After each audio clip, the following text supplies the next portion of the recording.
Road Wars follows 3 specialist police teams from Devon and Cornwall. Using high-spec cars and top tactics, the 7 officers of the Road Crime Unit love denying criminals the use of the roads. Face down on the floor. The dedicated dog squad are always quick to respond and deliver on tracking and controlling public order. Kings of door entry are the Mobile Tactical Aid Group. With an array of top toys, they are fully equipped to hit where it hurts. All 3 units are at the business end of policing and are never far away from the action. Get down on the floor. Coming up in tonight's programme, cat flaps, T-bone junction, and beard up bozos. You can't even stand up, mate, can you? All right, stay there. Anything can happen police in the streets, and in Road Wars the unexpected is always just around the corner.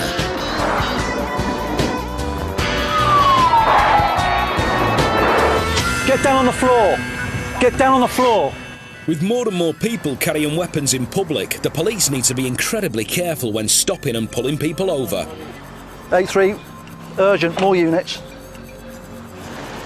It's a Tuesday night in Exeter. Gareth Rees and Finn of Exeter's Dog Squad are hot-tailing to a report of someone wielding a weapon. We've basically got a number of ewes or a number of males in a lane which runs down behind a pub. They're all heavily in drink. They've come out of the pub and there's been some kind of set to. Somebody's unhappy somewhere, but one of them's armed themselves with a metal bar. If a weapon is involved, Gareth needs to be very careful. He leaves Finn in the van and has a butcher's up the alley. The police are looking for someone with an iron bar, and a local bobby has stopped a late-night cyclist. Right, what we're going to do, we're going to detain you for a search, obviously on what the information received, and that is for this iron bar. Shoulder number 6273. I've got an iron bar. Yeah, I do. The bloke's claiming he doesn't have an iron bar, but Gareth is about to discover he is carrying a knife. Have you got anything on you that you shouldn't? Well, nothing I shouldn't. I've got a knife on me, but it's not a knife as knife. It's a knife I picked up from me. It's a carving knife, but like, it's not a knife as knife. Just but I've got no blade. No. Amazingly, the geezer thought having a blade wasn't an issue. Well, nothing I shouldn't. I've got a knife on me, but it's not a knife as knife. He's just pulled out a 6-inch knife. Gareth quickly grabs it and cuffs him. You're under arrest for possession of an offensive weapon in a public place. Listen to me. The knife-carrying cyclist is clearly not happy. He threatens to spit. Have you got anything else? And Gareth is having none of it. Oh, don't stop! My leg, you spoon! My leg is... Oh, you want to spit? You want to spit? You want to spit, jump mate? on my leg, watch, I will see you. Have you seen my back leg? As the bobby heads up the alley, the bloke gets ready to spit. Gareth's now on his own and has to react quickly. Tell him, no, don't stop! The cyclist is moaning about his leg, but now on the deck, he reveals he's HIV positive. You want to spit? You're going to get scudded. If I've HIV, right, then you feel lucky. If you don't catch it, aren't you, if you bleed? That's Well, what that I'm makes a saying, bad mate. situation even worse. No, and that's what I'm saying. No, because my leg's swollen. I mean, we do You want to spit? You ain't getting up. No, I'm not doing nothing on you. Stay Right? there. No, is my leg bleeding? Look, just look at my leg. Yeah, the male I've got in custody is Chris. It's a disturbing situation that needs careful handling. Stay there, don't move. I'm not moving. Well, on our arrival, I've asked him if he's got anything on him that he shouldn't, and he's produced a 6-inch boning knife, which I've put on the side over there. The blade bearer is on the ground and safely cuffed, but trouble always seems to come in twos as his mate rocks up. Richie, that boning knife, did I get that boning knife off you earlier on to take home? Have you just keep your hands out your pockets? You've got nothing on you that you shouldn't have in the way of knives or anything like that. Yeah. No. You've got needles. Hang on. No. Hang on. No. Whoa. The cyclist is now claiming he got the blade from his mate. This bloke may be carrying another weapon, and Gareth can't take any chances. Luckily, backup has arrived. Listen to me. Listen to what I'm saying to you now. Yes. The reason why I've searched you is because on your friend I found an offensive weapon in the form of a knife. Well, that's not me, is We're it? talking to you. He hasn't got a weapon on him and wants to get on with drinking his booze. But Gareth needs to get the situation under control and doesn't want him getting more drunk. You don't carry that in your pocket and don't know it's there. Well, you do, honestly. Okay. I had it earlier on, but I've been drinking, so I'm not sure. With knife crime on the rise, the police have to take a hard line. Gareth wants some answers from the cyclist. You know what I mean? You've been honest with me and I'm going to be honest with you. I don't believe you, and that's the reason why you've been arrested. Yeah, fair enough, yeah. It's worrying that the bloke has been out on the sauce all day. And he's claiming he didn't even realise he had the knife on him. Well, you got to do that with Sky One when I keep doing that. I'll tell you what, you do it once more. You do it once more. You do it once more, and you're going to be coming with me. All 5 fingers. You know what I mean? All 5 fingers, Sky One. The drunk Bezza has pushed Gareth's patience far enough. It's time to send him home. I didn't do nothing. You said if I do that one more time, yeah, I get nicked. I didn't do it. Fuck off. Right, that's it. No, you can come in. Drunk and disorderly. Oh, I'll get nicked. Well, nice one. Oh, hey, you don't have to be that ruthless, you know? It's that way. Fuck off, now. Just calm down, Rick. No. Gareth is not tolerating any chat like that. The bloke's potty mouth has got him in big doo-doo. I was all right with you, weren't I? Till that fucking twat interfered. Go on, do it. Just keep calm. No. Who said that? Yep. The 2 men are put in the van and carted off to Hevertree Nick. What has arrived? Your chariot, 08. There you go, mind your head. Luckily, it all ended without anyone being injured, but Gareth is still concerned. I think everybody hears about knife crime in the United Kingdom, and it's worrying that an individual can carry such a weapon as that. You just wonder where it's all going to stop, if it's ever going to stop. The illegally carried knife was confiscated and destroyed, but the CPS felt it wasn't in the public interest to prosecute the cyclist. His friend Richard Core pleaded guilty to being drunk and disorderly and received a 6-month conditional discharge.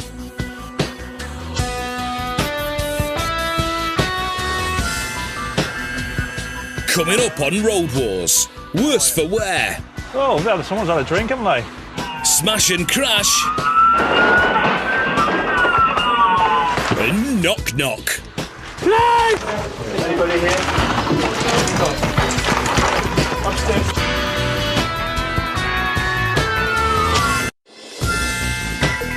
Still to come on Road Wars. Green fingers. Pick up on the internet, nice and easy. Lives on the line. And a good selling off. Bye. Go home like a good little boy. Now, he's going... No little boy. Well, you're acting like it.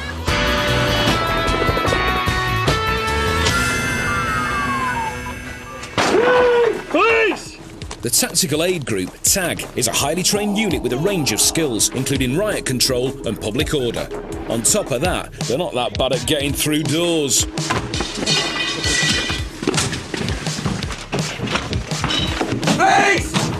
Hands up. What? Today, C-Section are flexing their muscles and moving in on a house in Torquay. We're off to an address in Torquay to execute a misuse of drugs act warrant. The entry's a bit difficult. It's a UPVC door up about 10 or 12 steps.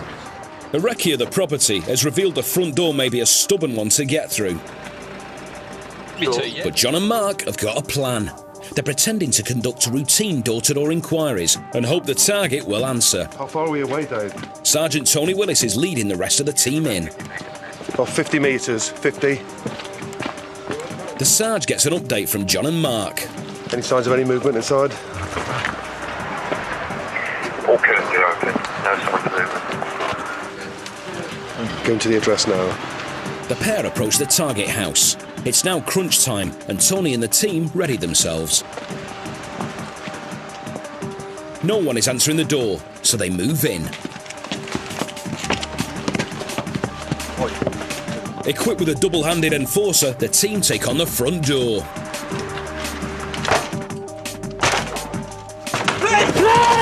Easy peasy lemon squeezy through the door on their hands and kneesy. Plastic doors can sometimes be hard to get through, but this one was no match for the tag team. 2 big hits and they get their own tag flap. Upstairs to the left. No, he is. Upstairs to the left.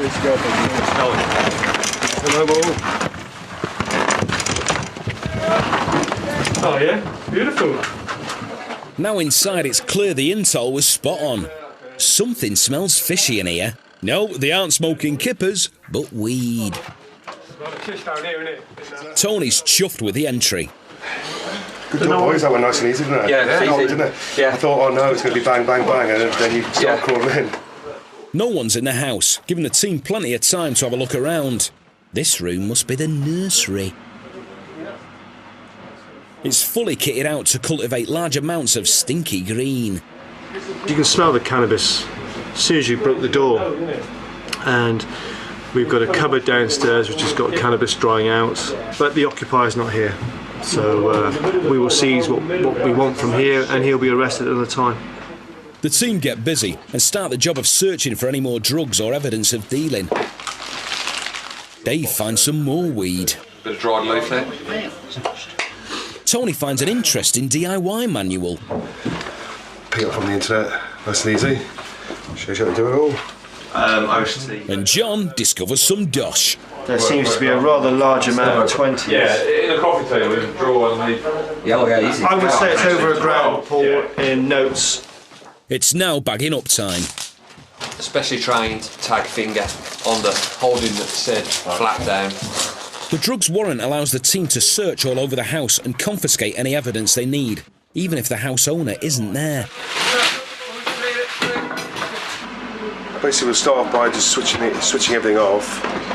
Generally what we do, we seize one example of the light, a transformer, fan, a sample of a plant, put all the rest of it into a skip and it just gets destroyed.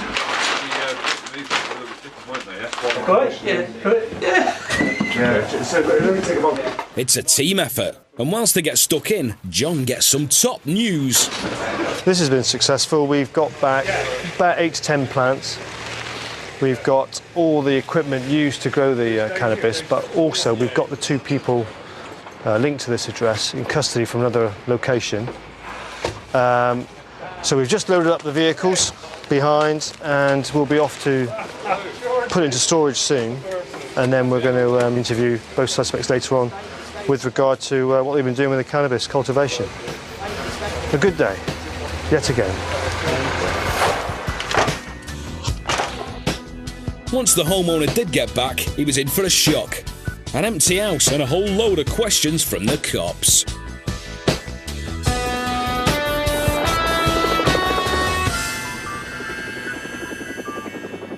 Finding offenders is never easy, especially when they've done a runner. 2 detained, Shepherdfield Road, all year standby. The smashed-in people carrier has just been booting it from the police in North London. 2 occupants are in custody, but 1 is on the run. Delta 25, go ahead, Imperial. Yeah, we're on scene with Hearts Police. 1 IC3 now for the Black Hoods is still outstanding. The Met's chopper, callsign India 99, is above and responding to reports the runaway may be in the park. That's received. Is he believed to be armed, Imperial? As the camera zooms in on the pavilion, the crew clocks someone trying to stay out of sight. It could be their man. Okay, from India 99, Met India 99, I think we got your suspect running through the park, away from the back of your houses, and he's going generally towards the A41. Can units towards the A41 roundabout, please, at Spur Road. After spotting the police chopper, the fleeing fella leaves the pavilion and begins to leg it through the park towards the trees. Now he's in thick trees, but he can't get out if we put full containment. He makes a break for it out into the open, and with ground units still on their way, the chopper decides to get low and apply some pressure. MP India 99, we're coming down low over this subject, see if we can persuade him to give himself up. The runaway is cream crackered, and with an officer closing in, he gives himself up.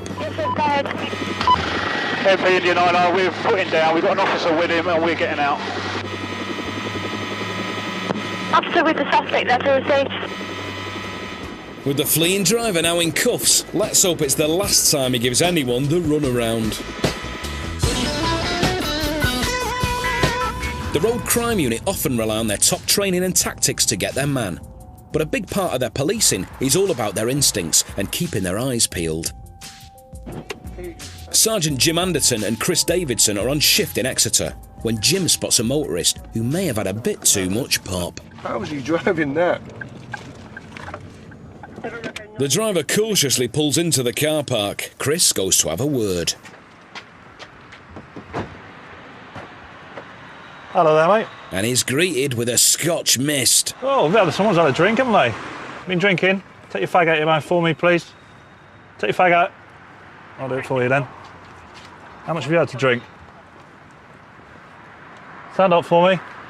It's clear the fella has been out on the razzle-dazzle and is very, very drunk. Stand up. You can't even stand up, mate, can you? All right, stay there. Put your keys down. Chris tests the bloke's balance with a little nudge. You can't even stand up, mate, can you? All right, stay there. When motorists are clearly out of their gourd on booze, the police don't have to use the breathalyzer. They can arrest them straight away. Right, mate, I'm arresting you for being unfit. Driving a motor vehicle on the road, excess alcohol. Can't even stand up, can you? All right. Don't say anything may harm your defence. Don't mention when questioned. We should later rely on in court. Anything you do say may be given evidence to understand that. Yeah? Well, obviously not, because you've had too many.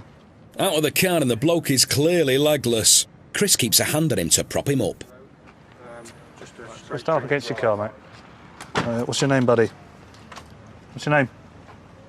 What's your name, sir? What's your name, please? What's your name? This fella's eyes are all over the shop. My name is... Go on. Where are you from? What's he been drinking? Antifreeze? Jim runs the car through the system and discovers the driver is Polish. So on top of being leathered, there's a big language barrier as well. Speak English? A little bit. A little bit, yeah? Do you understand what's happening? Do you understand that you've been arrested? The unit aren't fluent in Polish, and Chris and Jim are having a hard time getting through. Do you understand what's happening? I'm going to take you to the police station, and at the police station we'll put you on a machine to see how much you've been drinking. Okay? If we put you on that machine and it proves negative, you can go home. So something I very much doubt. Yeah, as you can see, he's absolutely hammered. Get him out of the car as soon as I opened the door, I could smell it, and as you can see, he's trying to get out. He's all over the place, so I don't even bother with a breath test, just arrested him for straight unfit. It's amazing that he can hardly walk yet he's driving a motor vehicle. So we'll take him down to custody at Exeter and get him on the machine and see what its final alcohol blood level content is. He's foreign as well, so it slows things up a little bit because I have to do it all through language line. But yeah, it's the first drink drive I've had in many, many years. All right, come on in. Back at the Nick, Chris checks whether the drunk has found his feet. Want to try and walk yourself? No, obviously not then. Maybe not. We'll use language line and we'll get him on the breathalyzer machine so we can get accurate reading. And that would obviously, depending on what he reads, then depends whether he's going to be released or charged. My money's on being charged. Language line is a huge asset to the police. At the end of the line is a Polish interpreter. Yeah, do I just put the hand test procedure with him? Road Crime Unit colleague Mark Moore has seen a fair few drink drivers in his time and is taking care of proceedings. Can you hear me all right?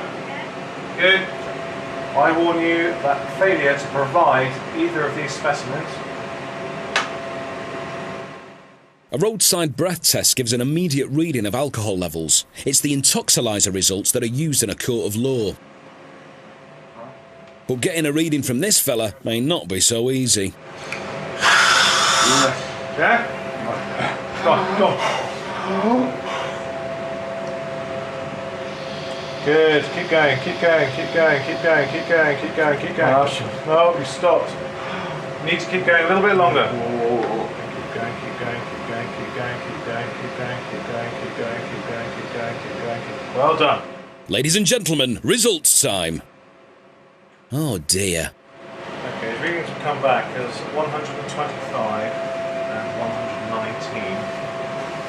Can you explain that to him that he's about 3 times over the limit? All right, we've put the chap on the evidential breath machine. That's given us a lowest reading of 119 milligrams of alcohol in his breath, which indicates he's about 3.5 times over the legal limit. Just done some further checks as well, and he hasn't got a British driving licence. He's going to be kept into the morning. Obviously, he's still rather drunk. I think once he wakes up in the morning, he'll wonder what the hell's happened to him. Yaroslav Madziarski found out exactly what happened when he went to court. For being well over the limit and having no licence, he was disqualified from driving for a whopping 3 years and ordered to pay 590 quid in fines and costs. Now that should speak volumes, in any language. Drink driving is one of the biggest killers on the road, so when there's a report of someone driving erratically, the police have to move quickly. And in Georgia, America, officers are responding to reports that a black pickup has been weaving all over the streets. They try to have a word with him, but he doesn't seem interested and drives off.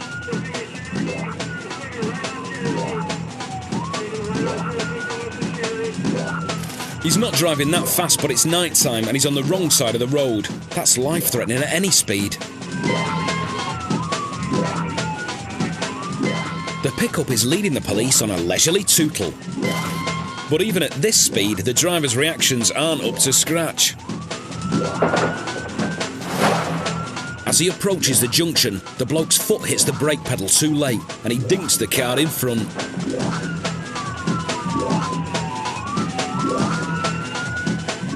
He's now at a snail's pace, so the cops take advantage and pull in front. But he's got other ideas. The aggressive driver puts his foot down and barges the police officer out of the way. But with his slow speed, the cops are quickly back on his case. And it's obvious to them he likes a bit of curb crawling. And for the first time all night, he floors it. Bad move. Approaching a red light, the menacing motorist changes down a gear and thinks he can make the gap. Alcohol severely affects a driver's perception of distance and reactions. This fleeing bloke has been on the sauce and simply didn't see what was coming. The owner of the white car survived, and when police approached the fleeing vehicle, they found a bottle of whiskey and some beers on the passenger seat. After recovering from minor injuries, the 17-year-old driver was dealt a major blow and charged with drink driving. Still to come on Road Wars. Double crossing. Chris lays down the law. But at the moment you still haven't got a driving licence, so you shouldn't be driving on the road. And lots of cop cars.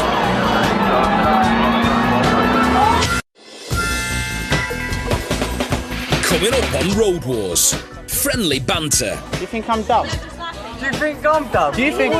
You just go with the colleague down there, mate. Gunning on the freeway. Headed our way, shots fired, 10-4. And musty motors. Oh, it absolutely stinks in it.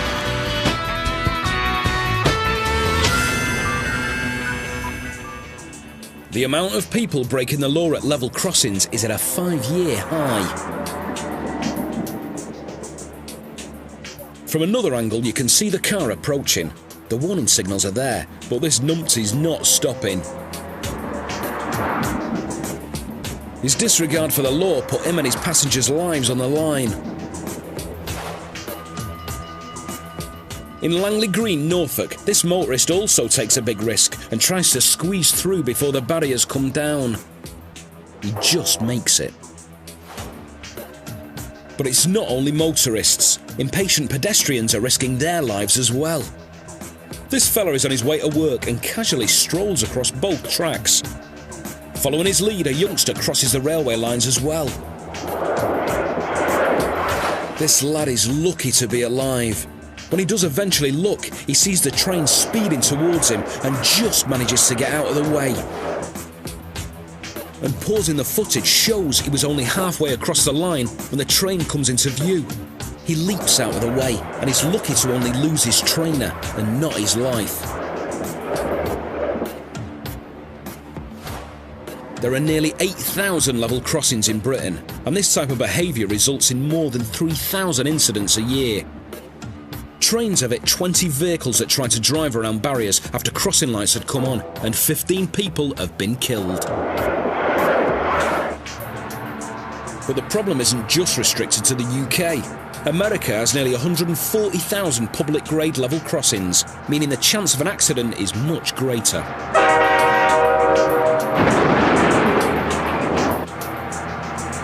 This train in Arizona has just left the station and is approaching a level crossing. The traffic is waiting at the lights, but the white pickup at the front thinks it's his turn to go.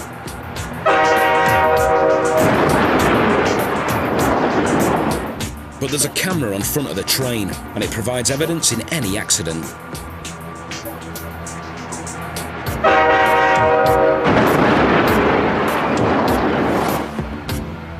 This dozy driver survived, but with a few hundred people being killed on rail crossings each year in the States, this type of camera technology is invaluable for improving safety.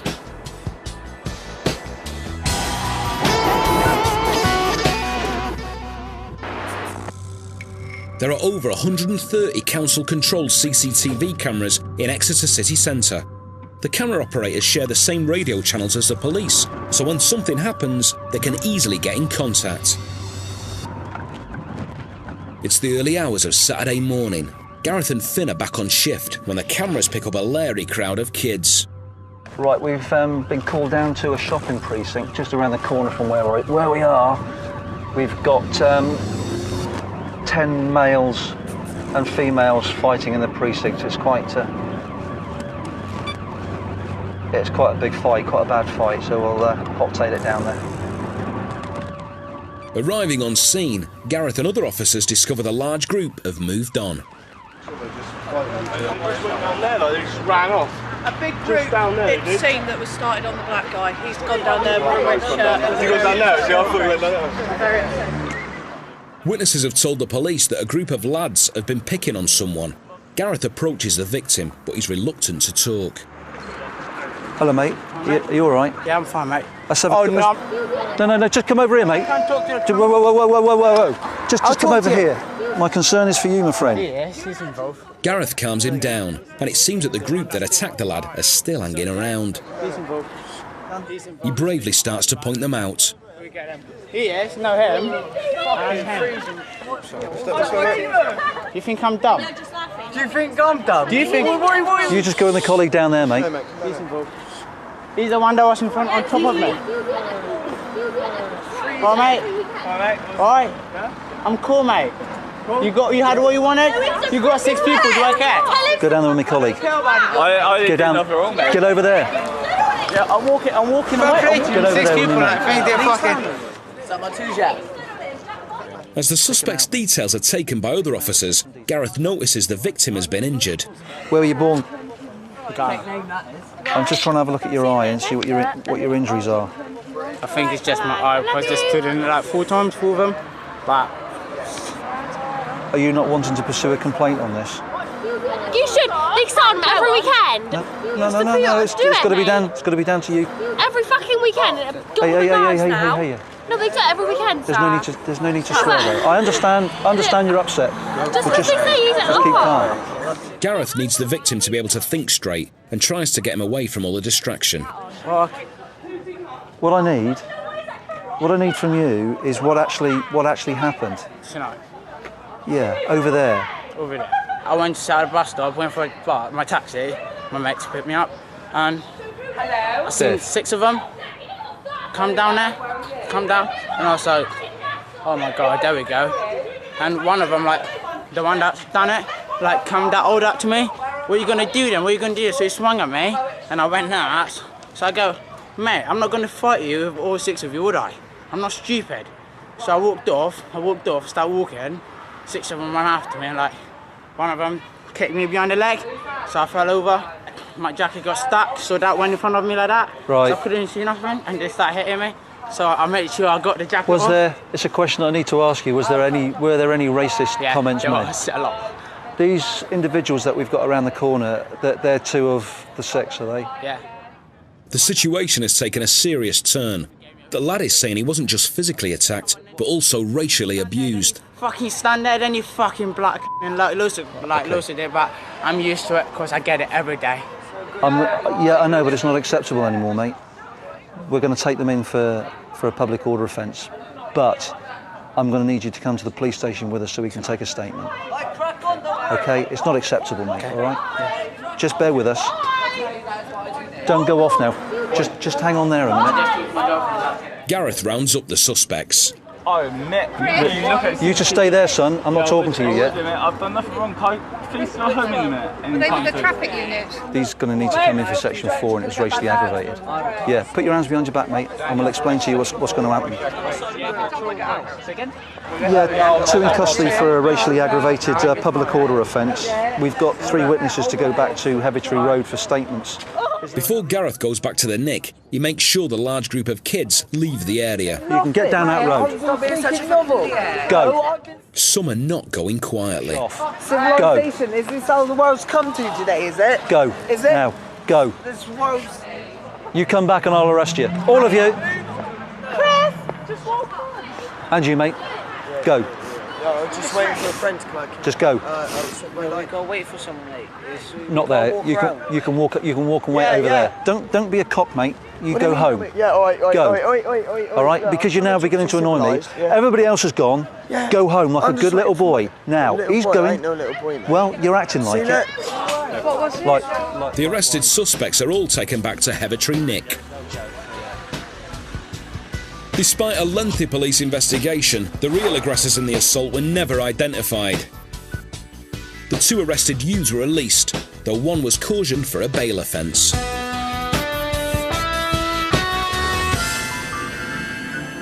There are nearly 5 million cars driven illegally on our roads. Trying to find them all is no easy job, so a top policeman's nose is essential. It's Wednesday evening, and Chris and Mike Brown are in Exeter, when Mike gets a hunch about a motor. Just the guy's a youngish bloke driving. It's got a wheel trim missing. Always makes the car look a bit tatty. Mike's instinct is spot on. As they get behind the car, their onboard ANPR camera tells them the motor's MOT is out of date. They find a safe spot and pull him over.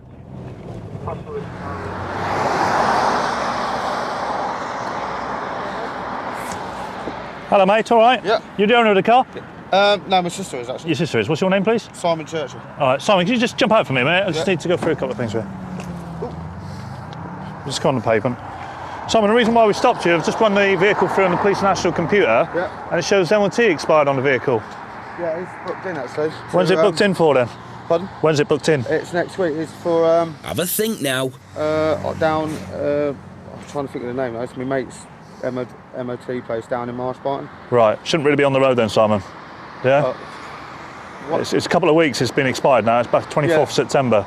Shouldn't be on the road. Yeah, I know. I was just waiting until I got paid to put it in there. That was right, well, that's not a good enough excuse, is it? Yeah, it shouldn't really be on the road, mate. Have you got your driving licence with you or any form of identification with you? The fella knows he shouldn't be driving the motor, but a few routine checks reveal that's not all. Yeah, so far. I'm not wanted for anything if that's what He may not be wanted, but he's not going anywhere just yet. Right, Simon, we've got a link to the live DVLA database. Yeah.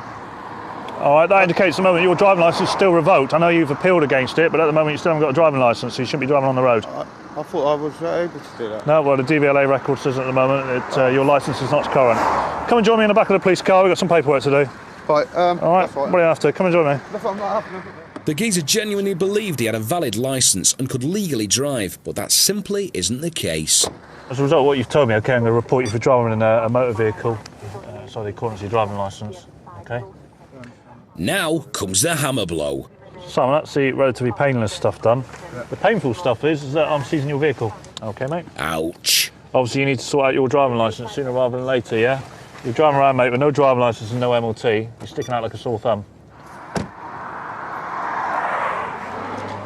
Now, without wheels of his own, the driver gets picked up by a mate. So he's been reported for driving without a driving licence and no MOT. So we're going to seize the car now and insist he can come and pick it up in the morning. For driving illegally, Simon Churchill was ordered to pay 195 quid in fines and costs.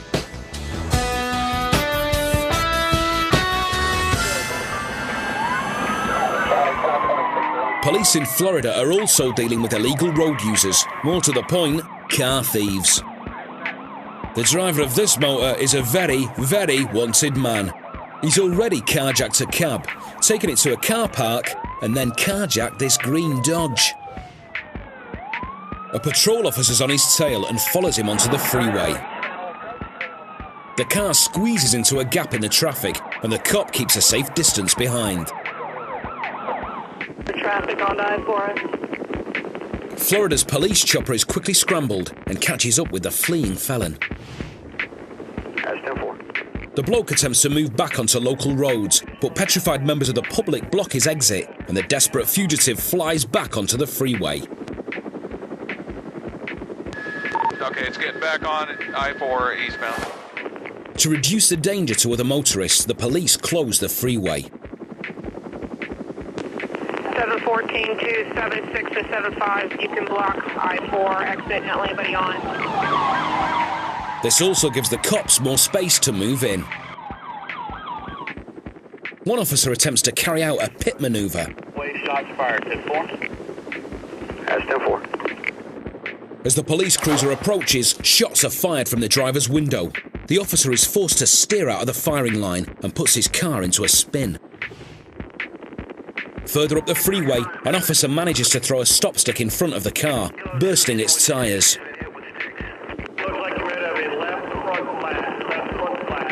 Alert, that's 10-4, tires going low right now, it's flat. The stop sticks have worked, and the fugitive's left front tyre can take no more. Okay, tire just fell off. Front left tire just fell off, slowing down. With the car thief slowing, officers are reminded that they need to be careful. 1602 units, just do not rush the vehicle. Prepare to take cover when he stops. Okay, he's slowing way down, moving over, maybe getting ready to bail, stand by. If he lost the other, he's on rims on the front. Both front tires are on the rims. The earlier shots have prompted the police to send the troops in after this trigger-happy tyrant. It's got O.J. Simpson written all over it. Units, use caution, he's going very slow. Got a visual on the driver, it appears to be possibly a white male, white shirt. Alright, 10-4, let's do it now. With two tyres off, it's not surprising the bloke's all over the road. Okay, he's spinning out of control. No, spinning out of control. He's off the freeway and across this slip road, when one of the many units barges him onto the grass.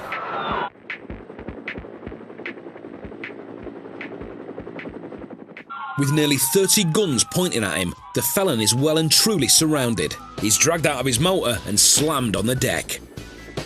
It's lucky that no one was hurt. Still to come on Road Wars. Breaking new boundaries. So your taxi's nearly 2 years out of date then? That's got to be a record, that one. Yeah, it's not bad going.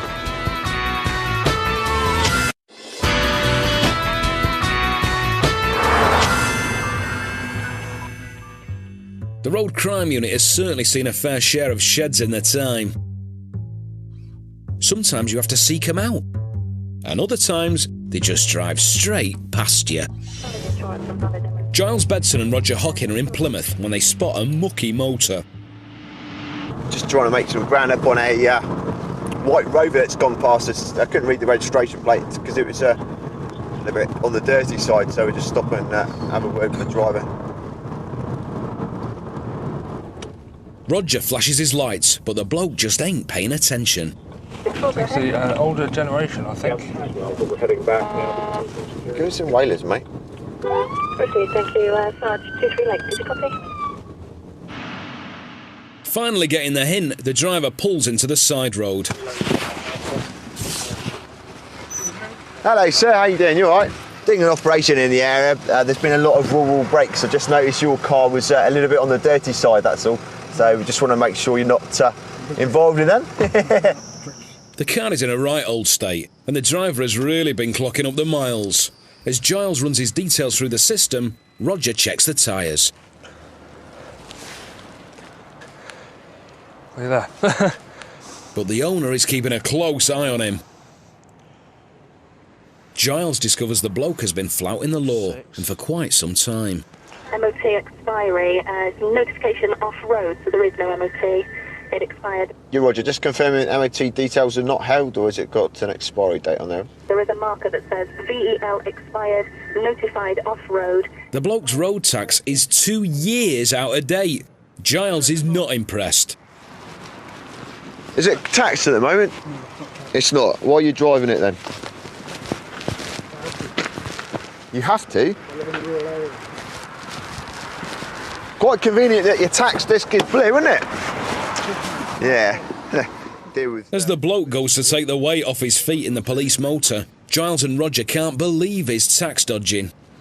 So your tax is nearly 2 years out of date then? That's going to be a record, that one. Yeah, it's not bad going. Take a seat in there. You got enough room? The old boy doesn't seem to have any regard for the laws of the road, so as Roger puts him in the hot seat, Giles takes a closer nosy at the motor. Unfortunately, his tax is nearly 2 years out of date, and the vehicle's not been MOT'd in that time either. As you probably heard, when I said to him, why are you using it? I have to, I live in a rural area. Well, unfortunately, he's still got a tax at me, old mucker. We're just having a close look over it to see whether it's actually roadworthy, whether there's anything we can perhaps prohibit it for. A prohibition notice gives specially trained police officers the power to immediately take dangerous cars off the road. Giles is the only one in the unit who can do this. Take my life into my hands and sit in it, eh? Giles bravely goes where no other has been before. Oh, it absolutely stinks in here. After moving the car to a safer place, the inspection begins. And it doesn't take too long to find a serious defect. He's got cords exposed on his tyres. He ain't going nowhere. Quite rightly too, because he's not had it MOT for 2 years. Just see there, look. Cords exposed, a piece of the metal that supports the tyre. That's all the way round and the full circumference of the car, so... And Giles delivers the news. Yeah, we're not going to be able to let you drive off in that car. It's dangerous, basically. It shouldn't be on the road. So we're going to put an immediate prohibition on it, which means you can't drive it. It's not dangerous. Well, I think it is, and... I know it's not. Right, well...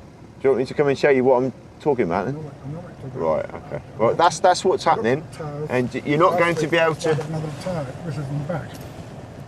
Well, unfortunately, in the back's not good enough, is it? It should be on, yeah. This bloke's having a giraffe. He has no MOT, no tax, but the front tire is down to the wire, the window wipers are broken, and there's leaking brake fluid. But it still doesn't register. It's safer to drive back. Well, it's not safe, no. But the bloke's explanation for not paying his car tax leaves the pair stunned. I've shown you your tax disc, it's you're 2 years out of date. Have you any explanation for this at all? They're not spending the money on the roads. Excuse me? So they are not spending the money on the roads, yeah. That might be because the 2 million people driving without road tax owe the government around 80 million quid each year. Roger's just reporting for the tax side of things, and he's saying that he doesn't agree with the tax system and believes that the statutory off-road notice is too complicated. So he's not going to pay it. He doesn't think his car's dangerous, he thinks he should be allowed to drive it home, so it's got news for him, really. You've got no right to take my car off. Well, we have under the Road Traffic Act 1988, and I've been an authorised officer under the PG9 system of prohibition. I'll show you my card shortly. You're not interested, okay. I'll car back and go home. Well, if your car was legal, you could go home in it, but it's not. There are over 500,000 motorists driving illegally on our roads without a valid MOT certificate. Let's go then.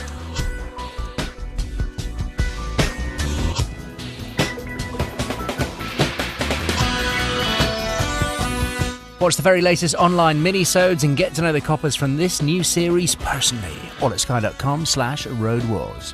Tomorrow at the same time, Prison Break bows out with a brand new double bill. It's the end of the entire series, people, so who knows which way it will go. Next tonight, even more Road Wars.